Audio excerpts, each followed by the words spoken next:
અમિતભાઈ ચાવડા.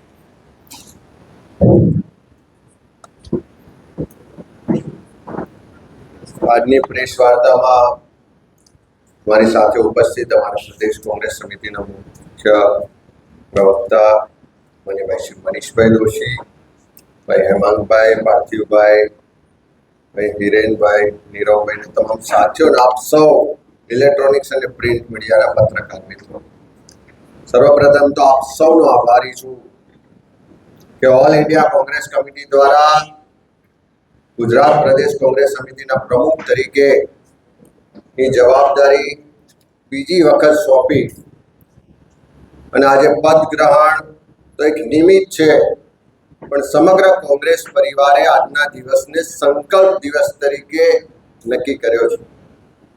ખાસ કરીને આ તબક્કે હું અમારા નેતૃત્વ આદરણીય સોનિયા ગાંધીજી, અમારા પાર્ટીના અધ્યક્ષ આદરણીય ખડગે સાહેબ, જન નેતા, લોકસભામાં વિપક્ષના નેતા, એક ન્યાય યોદ્ધા તરીકે સતત લોકોનો અવાજ બનતા અમારા નેતા આદરણીય રાહુલ ગાંધીજી, કેસી વેણુગોપાલજી, મુકુલ વાસનિકજી, તમામ નેતૃત્વનો આભાર માનું છું કે મારા પર આટલી મોટી જવાબદારી માટે વિશ્વાસ મૂક્યો છે. આજે જે સંકલ્પ દિવસ ના સંકલ્પો લીધા છે કે 2027માં ગુજરાતમાં સત્તા પરિવર્તન એ ખાલી કોંગ્રેસની સત્તા આવે એટલા માટે નહીં, પણ આજથી જ શરૂ કરી અને ગુજરાતમાં જે પરિવર્તન લોકોની આશા અને અપેક્ષા છે ત્યાં સુધી પહોંચવા માટે અને પૂરી કરવા માટે જે પણ આ 3 દાયકા કોંગ્રેસનો આજના દિવસનો સંકલ્પ છે. સાથે સાથે ગુજરાતમાં મોંઘું શિક્ષણ લીધા પછી જ્યારે નોકરી માટે યુવાનો તૈયારી કરતા હોય તો પરીક્ષામાં પેપરો ફૂટી જાય, ઇન્ટરવ્યુમાં વાલા દ્વાલા કે ભેદભાવ કે અન્યાય થાય, અનેક તકલીફો વચ્ચે આજના યુવાનો કાયમી નોકરી માટે સંઘર્ષ કરી રહ્યા. ગુજરાતમાં લાખોની સંખ્યામાં સરકારી નોકરીના પદો ખાલી છે, તેમ છતાં સરકાર ભરતી નથી કરતી.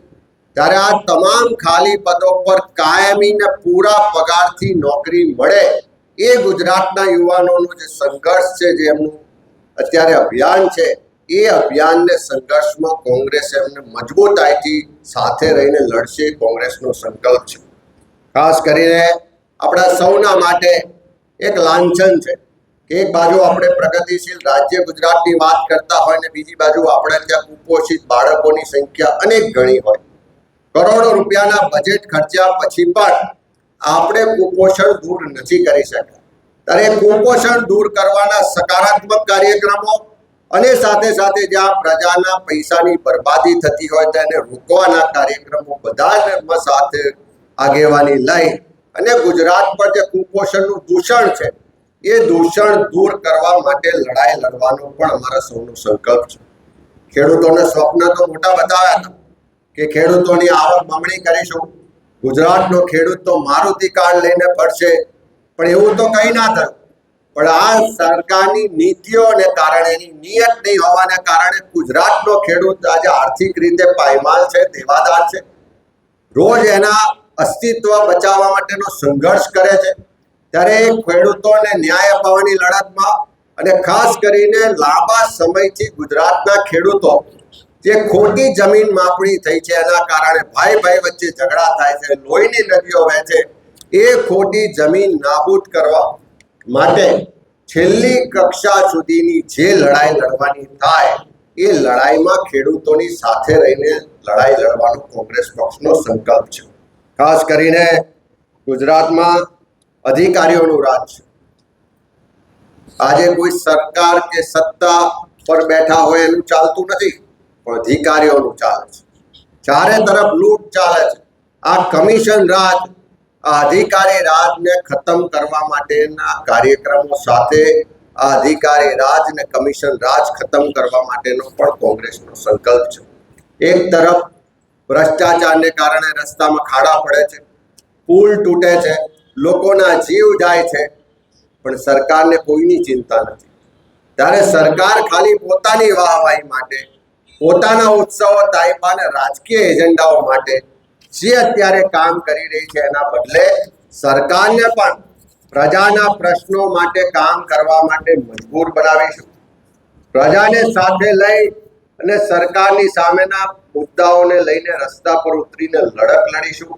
અને જે ગુજરાતની જનતાની આશા અને અપેક્ષા છે કે 2027માં પરિવર્તન લાવવું છે, એ ગુજરાતની જનતાની આશા અને અપેક્ષા પર ખરા ઉતરવા માટે એક એક ગુજરાતીના દરવાજે જઈશું, એક એક ગુજરાતી સાથે સંવાદ પ્રસ્થાપિત કરીશું, એક એક ગુજરાતીના પ્રશ્નો માટે લડીશું અને ફરીથી ગુજરાતની અસ્મિતા ઉજાગર થાય. આખા વિશ્વમાં જે ગુજરાતીનું નામ છે, અસ્મિતા છે, એને બરકરાર રાખીને એમાં પ્રગતિ થાય, ગુજરાતનો વિકાસ થાય, ગુજરાતની પ્રગતિ થાય, એ આજે અમે સંકલ્પ દિન અમારા સૌનો સંકલ્પ છે. ત્યારે હું ગુજરાતના લોકોને પણ કહેવા માંગુ છું કે આ ગાંધી સરદારનું ગુજરાત છે. આ ધરતી પરથી ગાંધીજીના નેતૃત્વમાં અંગ્રેજો સામે પણ લડાઈની શરૂઆત થઈ હતી. સત્તા અને સંપત્તિનું કેન્દ્રીકરણ કરતા હતા. જે અંગ્રેજો લોકોની આઝાદી છીનવી લીધી હતી, જે અંગ્રેજો તાનાશાહ અત્યાચારનું શાસન ચલાવતા હતા, એવા નવા અંગ્રેજો સામેની લડાઈનું નેતૃત્વ લેવા માટે કોંગ્રેસના કાર્યકરો તૈયાર છે.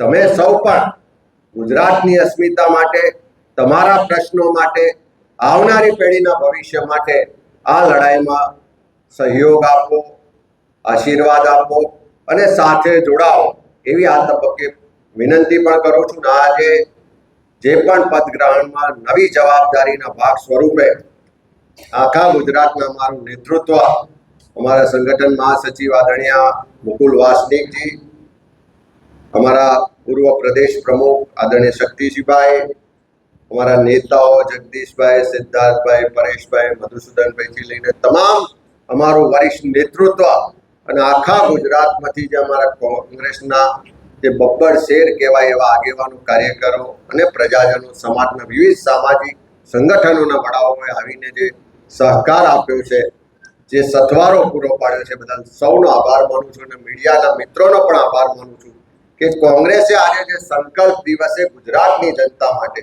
ગુજરાતના લોકોની પ્રગતિ માટે, ઉન્નતિ માટે અને ગુજરાતની અસ્મિતા માટે જે લડાઈ લડવાના, જે કાર્યક્રમો લઈને આવવાના સંકલ્પ લીધા છે, એ તમારા માધ્યમથી લોકો સુધી પહોંચે અને લોકો પણ એમાં સહભાગી થાય એવી વિનંતી સાથે બધાનો ખૂબ ખૂબ આભાર માનું છું. નેતૃત્વનો પણ આભાર, કાર્યકરો પણ આભાર અને સમગ્ર ગુજરાતની જનતાનો પણ આભાર.